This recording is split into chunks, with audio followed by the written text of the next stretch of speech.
usually sound this croaky. I was at a football match last night at the age of 5'3", so it was a bit exciting. Anyway, Bolton fan, are you, Dan? What was that, Craig? Sorry? I said, you're not a Bolton fan, are you?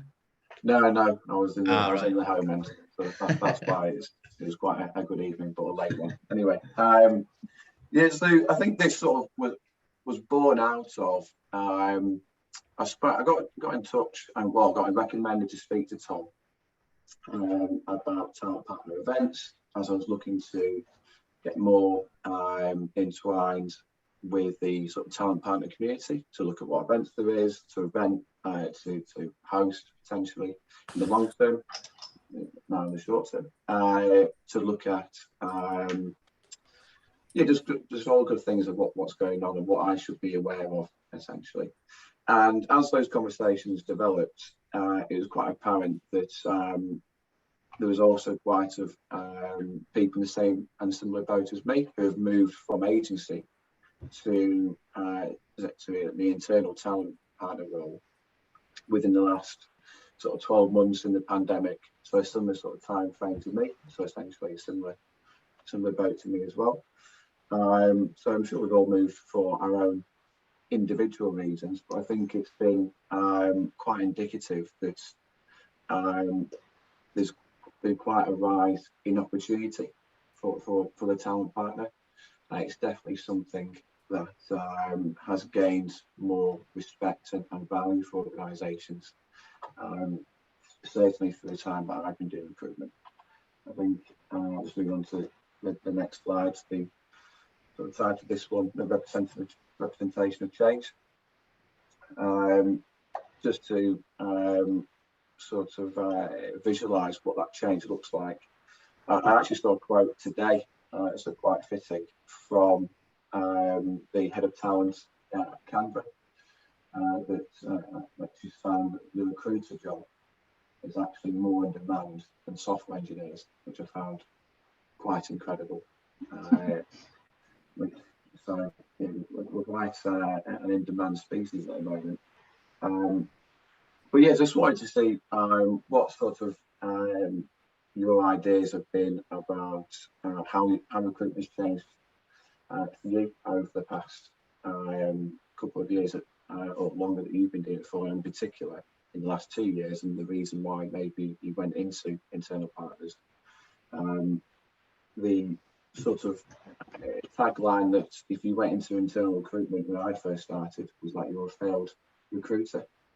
I don't think that is the case anymore. And obviously we're a lot more sort of well respected and valued, I think, in our business now, which is really nice to see. So yeah, how do you think recruitment has changed over the past couple of years?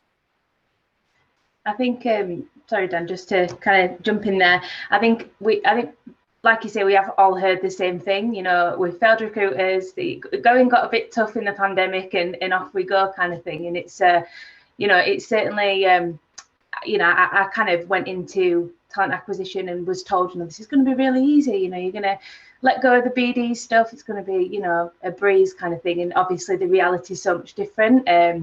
So much more interesting than people have probably pitched it in the past, and there's so much more within a TA kind of team that you can get involved with. So I think just on that point, because like I say, I heard it so much when I was moving out of agency. I completely agree with what you were saying there. I think for me as well, I thought, exactly, I heard all the same stereotypes as you. For me, I realised very quickly he's getting a knock at the door there. I realised very quickly that I would say, that my sort of depth in knowledge was probably only the tip of the iceberg, and there was a lot more to learn. And I had quite an interest in technology anyway, just never really kind of followed that path for one reason or another. So for me, it was a real good opportunity to get, a lot closer to it and understand it in a lot more detail as well, whilst, continuing to do the things that I'd managed to pick up on along the way. So yeah, it was a good move from my point, I think. I think it's the same as like so many others found through the pandemic, didn't they? That there's more to life, you know, and you've got to really enjoy what you're doing. And, you know, especially for us when I were in agency through the pandemic, you know, we lost a huge amount of our clients, which meant we really focused on the clients that we had left. You know, and I found that I just really enjoyed being really sort of immersed in one client and understanding their culture and what they were doing, and you know, finding the right people for them. And it just made me reflect on my life in agency and think, actually, I think I would love to do this as part of, you know, of a company and understand their teams better, and you know, just really get to know them and help to scale, you know, that sort of talent that they need. And I think it really was the sort of pandemic that made me see that, to be honest. That's quite similar to the reason, or one of the reasons I went internal anyway. Like you said, the ability to sell the role much better. I think when I first went or worked in agency, you know, you spoke to a candidate, you spoke to a dev or whatever it was, and it's maybe that role that you're working with and one other, and it's a toss up between the two, and you sort of, but now, especially over the last sort of 12, 18 months, because the talent is so in demand, anyone you speak to has got 5 offers. They've got a counter offer from the company that they're at. So I feel like being internal it gives you a better shot. If you're agency at that point, you're kind of just crossing your fingers. But if you know the client inside out and you've got more time to speak to the candidate and you've not got 50 others on the go, I think it gives you a better chance in a really tough market. Yeah, just to follow on from that point as well, it's not just the recruitment piece of getting a candidate from A to B through the process. It's about all the different things of what that looks like in terms of the time to hire, improving that, and look at the interview process.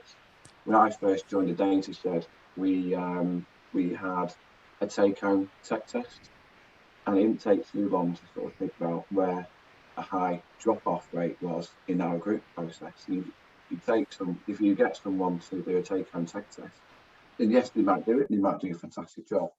But with so much choice and competition out there, you just have to be able to adapt to what other people are doing and making sure that your process is still competitive as well.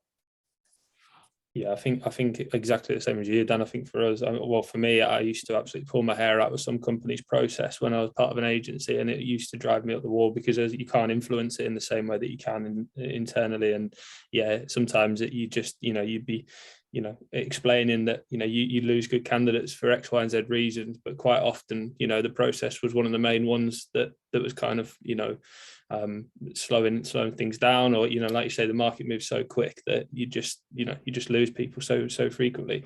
So having influence on that and making sure that you are competitive and that you are at the forefront of it is absolutely crucial. Yeah, definitely. I think there's also like the just following on from what you said there, Jamie, like it's really easy to be a transactional recruiter, and you know, whether that be agency or internal even, you know, just kind of reeling off the jobs really and getting them out of the way, but like partnering and supporting with like process and coaching as well. There's so much around like coaching managers internally and making sure that their processes can be improved. Like similarly to you, you know, we've all worked with a client before and thought, no wonder this candidate's not taking the job. Like that was a really shocking process, but there's only so much you can really do as an agency recruiter to make that better and make candidate experience, you know, better and for everybody. So yeah, I completely agree. I think as a talent partner, being internal, you build the trust and you've hopefully got the credibility to then make some really informed decisions. So that what you want to happen is they've got a problem you can either identify or they've identified, then you can use your credibility to come up with a solution, and then you trust it to then act upon it as well. So yeah, perfect example, adapting an interview process. And then the man, the myth, the legend has arrived.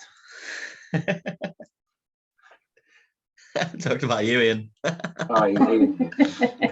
Sorry, mate. I had a few technical difficulties. I forgot I didn't have Zoom on my phone, and because I've got so many stupid apps on it, I had to delete a load of stuff to download it. I'm just imagining, frantically picking which apps to delete first. Yeah. It's fantasy football's had to go. I'm afraid it's. Yeah, you're never Wrong choice. Well, I think Ian, just to catch up, you've come to the end, I think, of the first section. I was just going to round up by saying, in terms of the sort of overall value adds, obviously we've discussed return on investment. Obviously, you get the recruiter feedback to replace it directly. Time to hire, interview processes, how they can be improved. You can also you're speaking to the market a lot more. You've got more touch points to the market, so you can bring that back in-house into the business to help decision makers make decisions. And it brings me on nicely to say that I think there's also a natural marketing element of what we do. And a natural part of what we do is increase the volume of people who are aware of the company that we work for. So that brings me on to sort of the next slide, which is on recruitment marketing. And I think, just touching upon what I just said there, we're speaking to people, we're approaching people. We're all fairly active in LinkedIn, and every time we do one of these things, more and more people are becoming aware of ourselves and indirectly the business that we work for. And I think that's another key strength, and in particular, why your startups and VC-backed companies are really investing to talent partners to help elevate the company's profile, especially at those beginning stages. So moving into sort of getting the name out there as well in terms of content creation. Has anyone had sort of initiatives that they've had in the business in terms of creating blogs or different ideas? We've got a couple of we've got a slightly different team at IW that kind of focuses on that. But I mean, a lot of the work that I do is very closely kind of linked with the work that they do, which is really helpful because we've got people that are obviously able to kind of look at blogs and create some content for us and help us obviously with that. But at the same time, I can access that, get some real time sort of feedback from people that are involved in the business, put something together myself, and kind of help push the name and the essentially the work that we do with quite a lot of ease, which is really helpful. We love doing a lot of events. We're looking to do quite a few moving forward. So yeah, it's going to be good to try and get the name of Infinity Works back out into Leeds. I mean, I think it's relatively well known anyway. I think most people have heard of the work that we do, but it's always good to just kind of interact with different people and look at kind of collaborations and things like that as well, and see what else we can do to kind of just grow as a grow the tech community, I suppose, not just for our own interest, but in general across Leeds. We're really sort of at the start of this journey for us, to be honest. So Fathom 3, I mean, it only opened in October last year, and I've been with the business for 6 months now, and we've just started working with some comms within the business who, just really trying to help with content, because I'll be completely honest with you, I've struggled coming from agency, with what to actually sort of put out there. Before, it was really concentrated on sort of personal brand, and then now with obviously being part of a company, I find it sometimes hard to know if I'm representing the company as we'd want to, or what I put out there, is that going to reflect how we want to in the business. So this was really interesting for me, to be honest. Obviously we're getting involved in the events as much as we can across Manchester and Leeds, because we're sort of in the middle in Halifax, and we try and find industry related things to share and to talk to people about. And obviously, like you say, speaking to candidates is one of our biggest tools, isn't it, of marketing the business. But I would really like to know, what else you guys are doing. So this is something that we've, when I came in, I really wanted to sort of focus on, because we only had about sort of 300 or 400 followers on LinkedIn, and obviously coming from agency, knowing that's such a massive pool of talent there. So we do a variety of things and just try and keep it sort of regular. So we'll share tech events, you know, things that are going on in the community, just run by sort of you know, devs or whoever it might be. We've got an insights page on our website, so the people that work for us, they'll do sort of blogs every now and then. They're up on the website, but you know, once a week, once every couple of weeks, I'll post one of them and try and get some conversation going. We partner with a few people as well. We partner with Manchester Digital, Coding Black Females, and a few other groups. You know, every time they do an event, we'll share it and just mention that we're partners. And I think it's just about getting that fairly regular, consistent sort of marketing out there. And another one as well is we'll, you know, just local good news story in Manchester, which is where we're based. So, you know, just trying to embed yourself into that local community and sharing sort of good news stories, I find always gets a bit of traction as well. Yeah, I think a lot of the more personal focused stuff seems to get a lot more traction. I think posting roles and quite generic updates doesn't seem to get much response. But when it is more personal and you're trying to almost show the sort of potential candidates the community within your company, so you know that people are sort of friendly, there's sort of work-life balance there in a more passive way by just actively posting about stuff that isn't always work related, it seems to get a lot more attention than some more sort of generic work-based stuff. But yeah, you did one a little while ago, didn't you? And sort of had a picture of you and your kids in it, and just mentioned working from home and how that part of your life is sort of bolstered by it. So that kind of thing you're on about. Yeah, I think it just connects with people a little bit better rather than, oh, we offer this. Do you know what I mean? I think that's key. Yeah. For the blogs, so we've been working on our blogs and our sort of to boost up our website as well, the data stuff. So we've looked at blogs we can create in terms of, we wanted to create something of why people enjoy working here without it being too in the face of why people should just come to the daisy shed. We wanted something a little bit more sort of in your face and indirect. So we made a blog about why 3 people joined the business. So after so they've been with the business for, I think, between 6 and 8 months.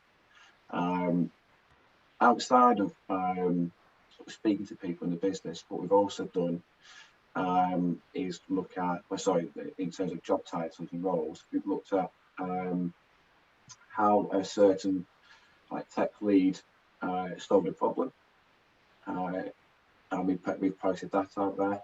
I mean, I had no idea what he was talking about after about 3 sentences, but I'm sure it resonated with someone. And we've also been boosting our going back and looking at the good stories that we've had over the course of time.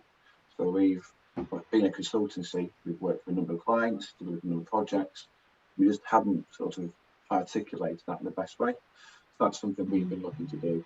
So talk about, I think one thing you could do is look at projects you've created in the past and then talk through any challenges and then the good news that came out of it. I think, sorry, Rose. I think the some of the client work from a consultancy point of view, some of the client work that we do obviously speaks volumes as well, and that's really good to help our marketing. Obviously, you know, that's certain names that we've worked with have come pretty prevalent over the last couple of years and are pretty popular. So all that kind of stuff always helps. Any good work that you can do, not just internally, but obviously externally as well. It's always great to kind of post about. You know, that kind of stuff. Even the things that don't always go well are good to post about as well, because it shows that you're real. You know, things don't always go perfect, and sometimes you might have a few hiccups along the way. But I think all that kind of stuff is kind of just honed in on being, you know, just a normal place to work. You're not trying to oversell it. You know, things happen and things don't always go right, and that's okay. I think, I mean, for Tribal at the moment, we're in quite a interesting position. So we're very popular and well known within the education sector. So most developers, testers, you know, beyond who have worked within education will know of our products and have worked with them in the past. But where we have challenges at the moment is getting our name out there in the tech community, you know, to people outside of the education sector to say, you know, we are tribal, we are a software company, we build products, we use this kind of technology. We won't be well known within that. So we're right at the start of the journey in terms of putting together a strategy to get our name out there and, you know, show them why we're a good company to work for. So which is actually, you know, something that I've done quite a lot previously in agencies. So coming into, you know, kind of an internal role and putting together that strategy is, you know, really interesting, and yeah, looking forward to seeing the results of that. Yeah, well, certainly, I was having this meeting today, actually. One of the things that we're looking to concentrate on, and myself, going into next year, is the event side. So something we've talked about, I'd be interested to hear if Craig, Ian, and Jamie have done it with the consultancy piece, is looked at hackathons. If you have any, or anyone has any experience, that's something we want to do. My research of hackathons has come through YouTube so far. So if anyone has any real world examples, that will also be appreciated. I think we do them internally, but I don't think they've done much to attract talent or more kind of external work. But I think that's partly because of the kind of projects we work on. So I know they do them internally and people get involved in them, but yeah, I'd probably be similar to you on actual technical knowledge of what's involved. Yeah, so we a lot of the projects that we work on require clearance. So our ethos, as you will, Naimori is the company that myself and Ian work for, by the way. So our sort of banner tagline, if you will, is using technology to make the UK a safer place, solving complex problems in cybersecurity and more so in data as well. So we work with, you know, a variety of people, UK police and prisons to name a couple, but obviously the work that we do and the data can sometimes be a little bit sensitive, so it's tough to know if you can do like an outward facing, like you say, hackathon. We do a lot internally, but yeah, it's tough on that side of it, so we just have to keep shouting through the LinkedIn page. We find little things as well, like you know, just sharing work anniversaries. So such and such has been here 5 years now, a little post like that, or, you know, new starters, or even just new projects. If you just want a new project and just giving a brief description of that, and, you know, people can see it and go, oh, that sounds interesting. And then when you approach them, it's maybe a little bit warmer than it would have been. Yeah, just to I completely respect me saying that about sensitive information. I mean, the two ways we've had, the two initial sort of thoughts we've had about getting around that is either look at projects we've looked at in the past, and so we have sort of an end goal in sight already, or we make up an ad hoc problem, and then we have two teams on the day that look to solve it. Well, I say the day, it'll probably be over an evening with drinks and food, but something of that type of nature. That's something I'm really interested in learning a bit more, and also hosting as well at some point. So yeah. Any other sorry, Jamie. Sorry, mate. I was going to say we haven't done too much of it, as far as I'm aware. I think I'm obviously only fairly fresh into Symphony Works, a few months in, so nothing that I've seen so far. But I think they may have tried it in the past, but I think it's tended to be more sort of the event side of things has been more like partnership events, you know, letting people play on sort of technology that they wouldn't necessarily have had too much exposure with, and doing those kinds of types of events rather than maybe you know, setting up a problem and kind of going that way at it. But yeah, each to their own. I'm sure they're both, you know, decent ways of doing it. Just one question on events. I don't know if how many people work in the IT space, whether it's everyone. I know I've heard a couple of people say dev and etc.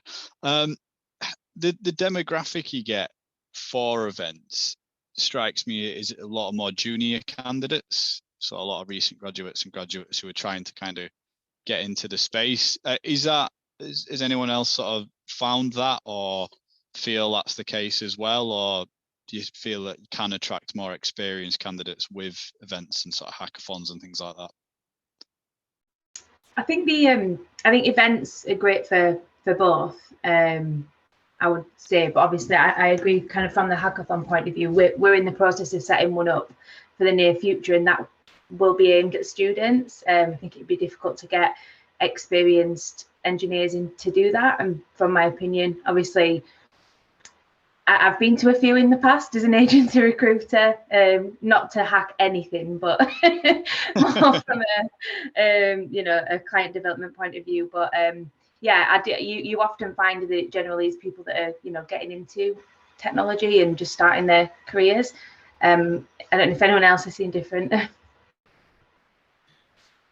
I mean, we're very fortunate to have an academy as part of our team, so we do a lot of those types of things for people at kind of graduate level and maybe people that are looking to change careers. We do a lot of that, slightly separately to sort of the main sort of crux of the business.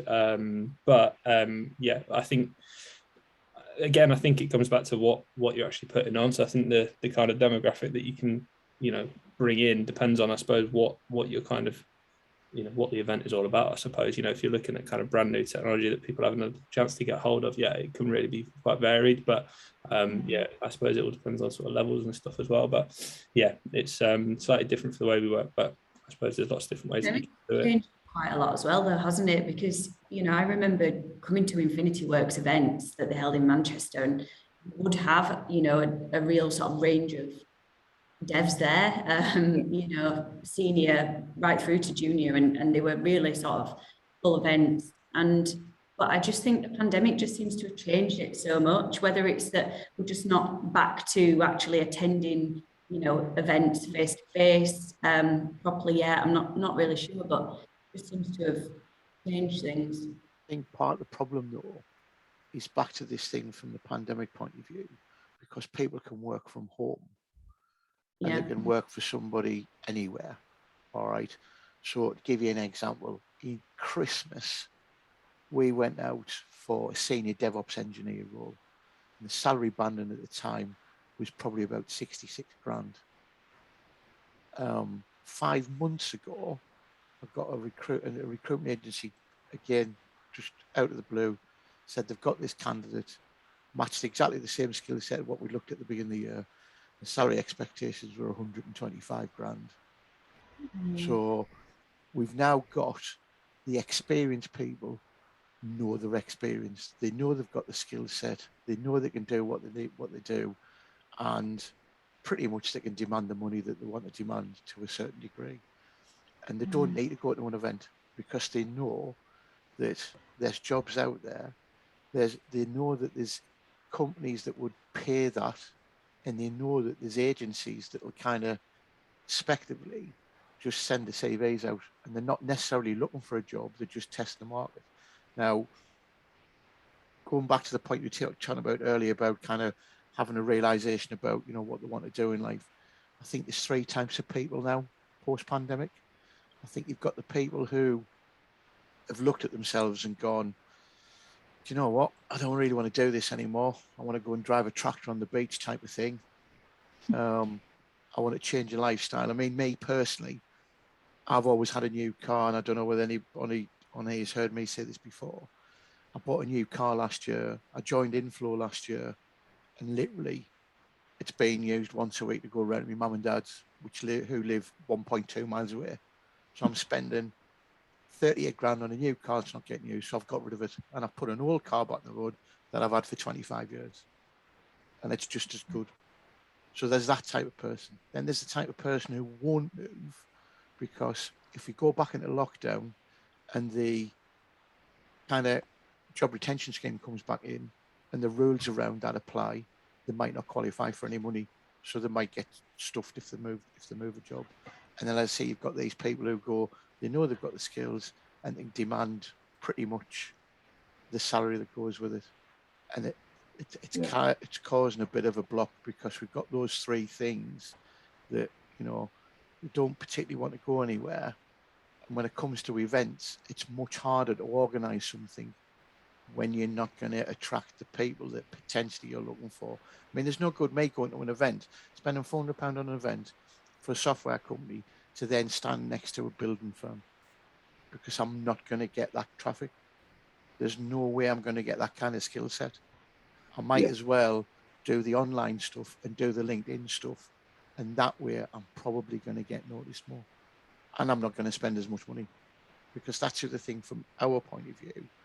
You know, as a business, we need to look at what we're spending to make sure we're just not wasting it just for the sake of saying we're going to get our name out there when you can possibly do it online. Well, that's just, that's just my opinion. Just for a sort of finishing point on this slide, two of the things I've also sort of jotted down beforehand is, I think I've seen Infinity do these before in terms of sort of learn lunches type of thing, or where you'll have a engineering manager or a tech lead. Lunch and learn. That's the one. And see how successful those are. And there's something else, but it's slipped my mind. So I'll let you know afterwards if I remember it. But yeah, no, well, let's move on to onto the next slide. That took a bit more attention than I thought it did. So that was a good one. So yes, culture of hiring. Actually, I first heard this at a recruitment event that I went to a few weeks ago, hosted in Manchester. And one of the sort of talks done there was hosted. It was done with Sean Allen and Chris Percy, and he mentioned the term culture of hiring. And I thought it was a really sort of accurate term of what we're trying to do as well in the business. We're not just trying to recruit jobs, but trying to find people to find a job. We're trying to educate the entire business of what hiring should look like and how we need to be better. Everyone doing it, especially in a market as competitive and fast changing as we're in right now.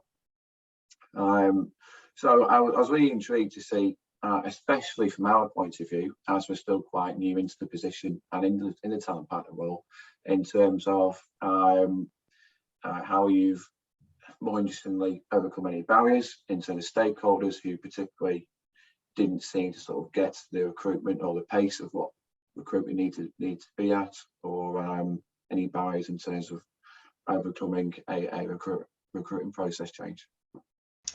Yeah, I think I've seen quite a lot of it since obviously I've been with Tribal, which is just kind of changing from the mindset that people are interviewing and they should want to work here, and we're a great company and I'm going to interview you, and if I don't think you're right, then it's your problem, kind of thing. But the market's changed so much in that people have got so much choice and so much selection with where they need to go. So an interview is no longer tell me why you want to work here.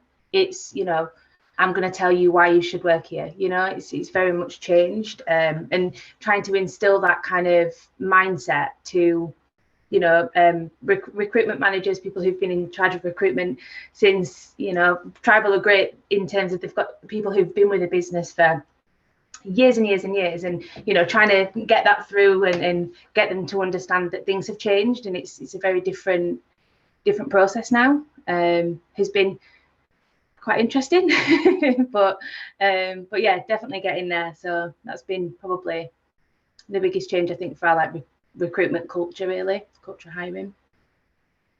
I think there was a few changes that sort of needed to be made, I suppose. So we originally we hired, or when I came in about a year and a half ago, we were looking to hire about 20 for the year. We got taken over right at the start of that. So the sort of funding behind us that we had and the clients that we had access to sort of grew quite quickly overnight. So we wanted to jump that up to about 30, 40 for the year ahead. So the infrastructure that we had in place it just wasn't going to happen, basically. So there was a few sort of areas that I looked at and said we needed to change. I mean, it's simple stuff, but if you want to hire 10, 20, 30, 40, whatever people it is a year, you need to have that corresponding amount of people that are available to review CVs, that are available to do interviews. If you've got 10 CVs and only one person reviewing them, you're screwed. You're going to lose out 8 of those people if you're not getting feedback in 24, 48 hours. So that was one thing. And speaking to people when they came in as well, and finding out whether people are open to doing interviews and that sort of thing. What else have I put here? The other big thing that we did that I think helped, well, two things rather. So that I don't know how everyone else does it, but we've got like recruitment pack that we assign each candidate to, and we move them across a Trello board. And that pack now it's self-explanatory all the way through from the first stage to the last stage, and whoever's reviewing it just fills out the details straight after the interview. I don't even need to speak to them. I can just go and review that document, and I know whether that's a yes or no, and I can nip it in the bud if it's going to be a no, give the feedback or process and say yes. And that saved a lot of time as well. And the final thing I would say as well is not having any daft intermediaries. I mean, you know, whoever the hiring manager is, if it's a role for you know, the DevOps team, let's say, whoever's the one finding the CVs and giving the feedback, they need to have direct access to that person. If you've got to go through 2 or 3 people on each team, then again, you've got no chance.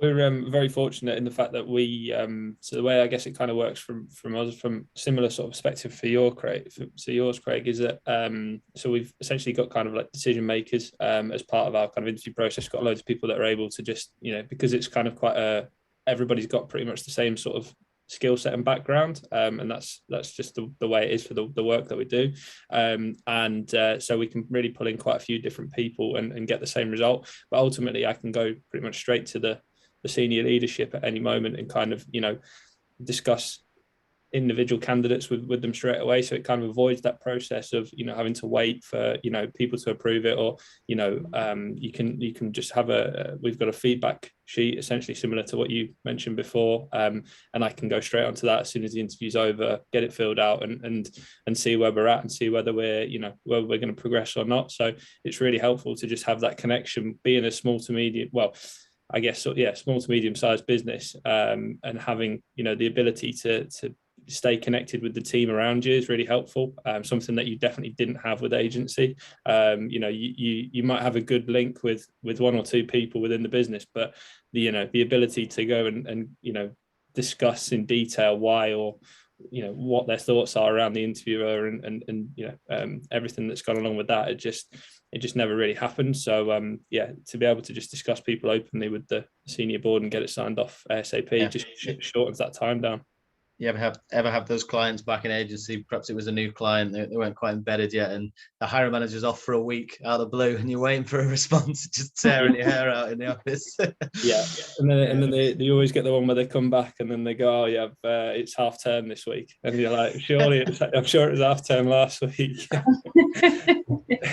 If you don't want them, just say, but just let me know where we're going with this, because I always felt terrible when that was genuinely the case, because you always had candidates that you know, you get that connection with candidates and you're like, I really can't tell you again that he's gone on holiday or that his dog's sick and he's, you know, he's got to take you to the, like, how many more times can I tell you that? It's just not fair. Yeah, well, just to sort of add on some of the things that we do over here at the Data Shed, the bulk of our recruitment is data engineers. So I'm part of the engineering stand-up each morning. So I take up the first sort of 10-15 minutes to talk about the recruitment pipeline. So every 24 hours, there's always an update. So that's worked really well. We have sort of an open mic forum every Wednesday, taking up one of those sort of learning slots to sort of educate the business on what I do, just in case they were a little bit unsure of what a recruitment talent partner did.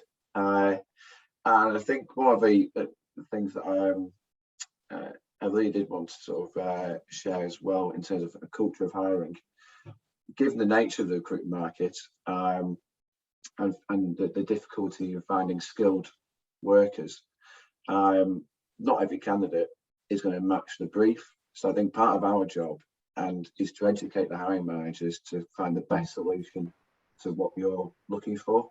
So I can't find you a Sophia 3 or 4 level data engineer, but there's a Sophia 2. He's coming in at a good salary range. He's got some good skills. If we spend 6 months, he'll get you ready to where you need to be. And you can spend 6 months trying to find someone.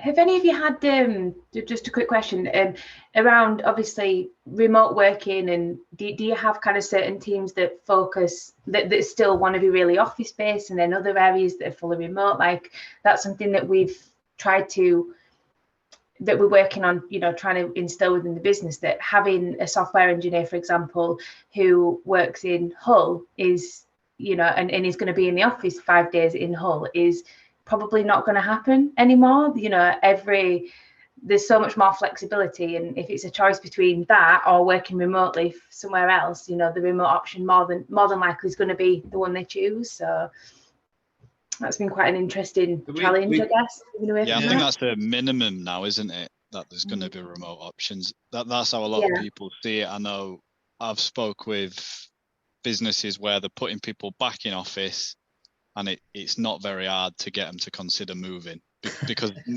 nearly everyone is either not necessarily fully remote, but maybe a day or two in the week. I think is kind of the standard at the moment.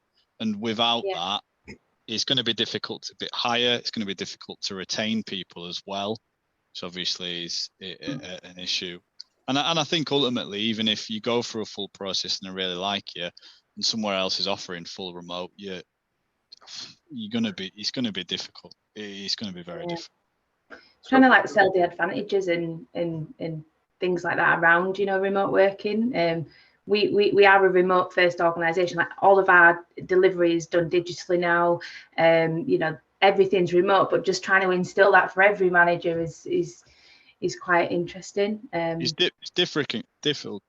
difficult because different managers have different styles as well. So some are very hands-on on that face-to-face level. I know where we are, there's different management styles in a team. Some are more want people back in, some aren't bothered, you could work remote as long as you want. So yeah, it's trying to find a middle ground where everyone's happy, isn't it?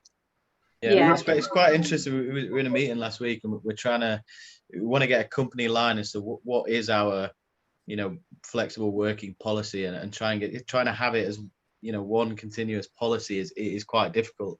And I think what we're likely going to end up with is, you know, you've got flexibility on where you can work from, and for the most part you can work pretty much fully remotely if you want to. We encourage people to come in, and you need to make sure you're available if, you know, there's a sprint or a go live or a learning event or something like that. You need to be willing to come into the office when we ask you to. But there's no sort of set day. You have to be in 1 day a week. You have to be in 2 day a week. I think that's the way we're going to go, and perhaps the way a lot of places are going as well, I think. Yeah.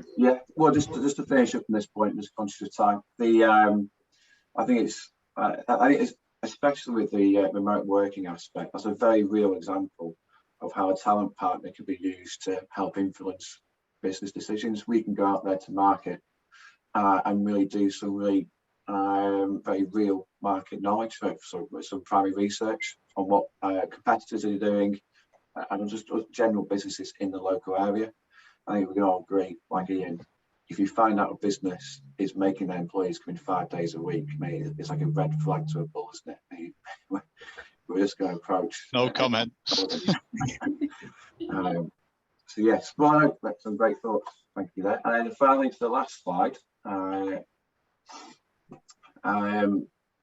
thought this is also an important one about in terms of some of my personal motivations to move across, to feel more embedded in a company, and in turn helping them grow, so you can see the benefits of what you're doing to the business.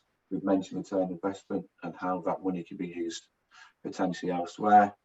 You bring, not only are you bringing the people in and then you're getting a fee and then you never speak to them again, like you might have done agency side, you can see the impact that person's going to make in the business. And I think from a self-satisfaction point of view, that's quite a nice feeling, especially if they're good. If they're not so good, then nothing to do with me. With all them. So I think in the conscious of time, I think the one point I wanted to sort of expand a little bit here is just the diversity and inclusion question, and just sort of see a range of things of what people are doing at the moment to sort of different ways they're embedding that into the recruitment process. For example, we use Workable, so our CVs initially are blinded, so it removes all personal information, and we're also opening up our interview panel to a whole range of people in the business rather than having a select interview panel. I mean, that also has other benefits to time to hire, but from a diversity point of view, it's also good because you get a diverse backgrounds looking at the same individual. Just really interested to see if anybody else has done anything else. We're quite early on in this. So my manager Amber, she's kind of put loads together in this space, and this is, you know, something that we're really like pushing at the minute. So I think the thing that we've kind of discussed initially is around data and having a kind of data first mindset on this. So like tracking metrics and things like that around, you know, making sure that there's an approved recruiter on a panel, someone who's had, you know, unconscious bias training, someone who has had that training to make, you know, I guess to show them what they could be doing wrong. Is the first part. Like the other thing is making sure that we do have a diverse panel as well, which we kind of, like I say, right at the start of, but tracking on all of our kind of interviews to make sure where have we managed to have a diverse panel and where haven't we, and you know, how can we build on that. We also signed up to the Tech Talent Charter, so we can share our data with them around, you know, kind of diverse hiring, so that we can, you know, take and use that information to make changes. Just a couple of really minor things that where we're at the moment, but there's so much going on at the minute in this space. It's quite interesting and great to see how the business is going to, you know, be impacted by these changes. Yeah, completely agree with one of the first things you said there as well, Rose. You need to understand where you are now as a business. So that's what we've recently done. We've had surveys to the business to understand what our D&I looks like now. So then we can obviously use that as a starting point and refer back to going forward, because otherwise you don't know whether you're improving or anything really. I know, Jamie, you guys at Infinity work closely with Generation, so they're a good sort of outside platform to help and utilise their sort of ethos of diversity and inclusion, aren't they? Yeah, definitely. We do quite a lot. What we do is, you know, as much as we can do with it, you know, sort of D&I, and our recent acquisition with Accenture has definitely pushed that as well, because they, you know, they're really you know, keen to try and, you know, make the workplace as equal and you know, as fair as it should be. And I think they're aiming to have pretty much a 1-for-1 sort of, just for example, male to female ratio within the business, but I think it was 2025. So, you know, just as an example, that's, you know, that's you know, quite a steep climb probably from where they are now with 500,000 people. I don't know the exact percentages, but I imagine there's probably, you know, a fair way to go, if I'm being completely honest. But with Infinity Works, we do, Generation, you mentioned, we're doing a lot with kind of the LGBTQ plus community. That alone is a mouthful, but it's we've got a couple of you know, people that are within the business that are, you know, obviously want to, you know, open those kind of doors up to you know, the community in Leeds in particular, but across all of our locations. And I think, you know, getting people within the business who are, you know, able to speak about it is something that's been, you know, really helpful from my perspective. And we do have people, you know, fortunately that are keen to help with that. So, you know, from my perspective as a recruiter, it's great to be on board with that, understand more about, you know, how we can do more for people that may be you know, a little bit shy to come forward for various reasons or whatever it may be, and you know, kind of say, you know, and show what we can do to accommodate all different you know, backgrounds, whatever it may be. Yeah. Does everyone have any afterthoughts on that quickly before we wrap up? I just one of the things that I've been trying to do consciously, and I think we've looked at the data, and I think we're pretty much bang average in terms of our you know, percentage of males to females, for example, which is one that we really want to focus on. One thing I've been trying to do is sort of interact with the community as much as possible. So somebody I've met through LinkedIn, lady called Charmaine Connor. She does a lot in the industry. She works at a company called DBA with junior developers, and she's the BAME network chair as well, and just interacting with people like that in the industry and just getting your name out there. Obviously, whenever you comment on something, you know, your company's attached to it. And one of the other big things that we've tried to do as well is, you know, we've got some brilliant women in our business. For example, two of our directors, Alice and Rachel. They won't thank me for saying that, but they're fantastic. And one thing I've tried to do is drag them onto as many interviews as possible. They haven't got time and they hate it, but they enjoy the interviews. And I think, you know, as somebody, not necessarily a minority, but, you know, coming into that interview and seeing, you know, two women running the interview who are directors of the company, I think that does a hell of a lot for it as well, and will help those numbers grow eventually. Yeah, Zoe? We've been working really closely with our L&D team to help with this, to be honest, because we've been running sessions on unconscious bias and conscious bias, to be honest. Just so that, you know, when we are interviewing and screening, you know, that doesn't come into play, because we were, you know, one of our core businesses, one of the subsidiaries is a manufacturing business. So, you know, sort of old school, quite naturally, it was full of men, not many women, you know, usually white men as well, to be honest. So, you know, we're really trying to change that.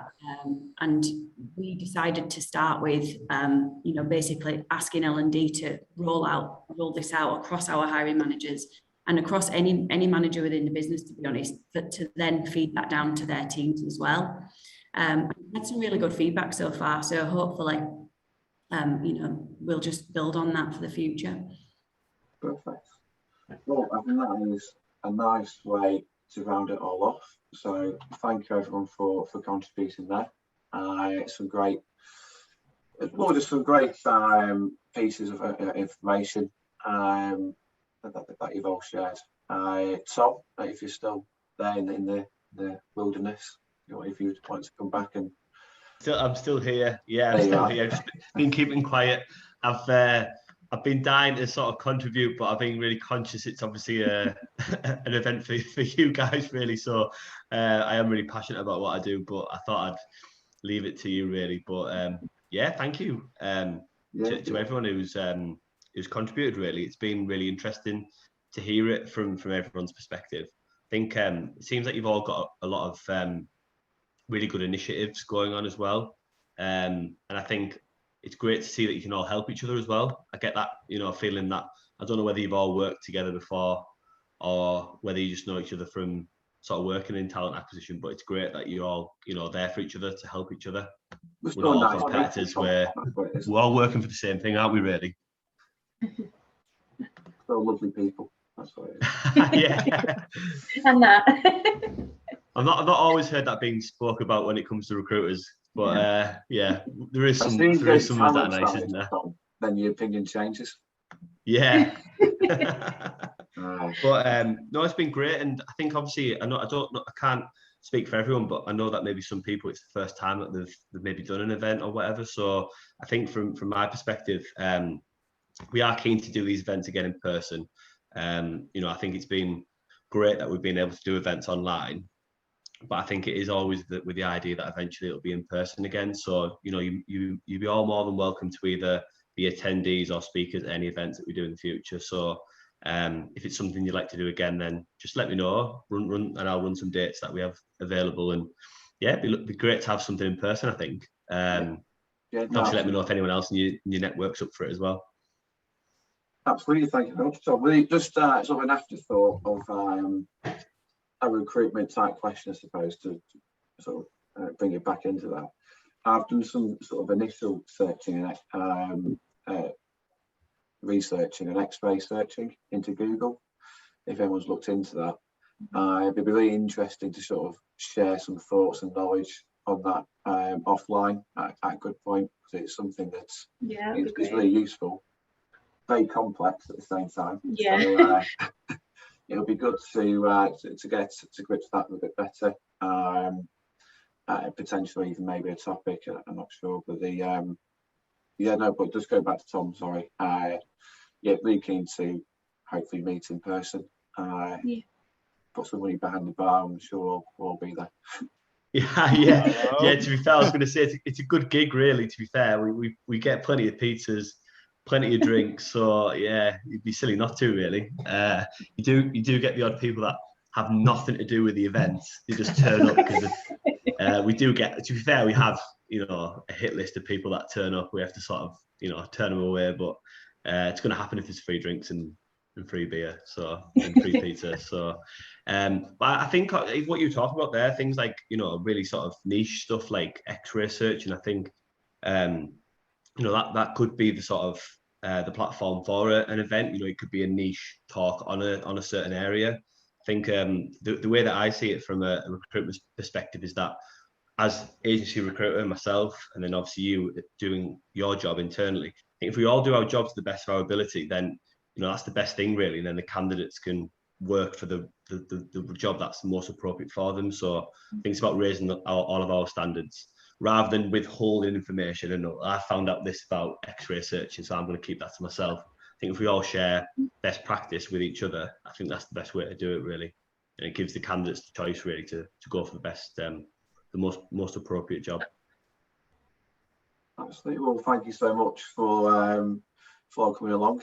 It is appreciated, and it's been really nice to sort of hear your thoughts. It genuinely has. Thank you very much. Yeah, thank you. Thank you. Thank you. All the best. See you later. Bye.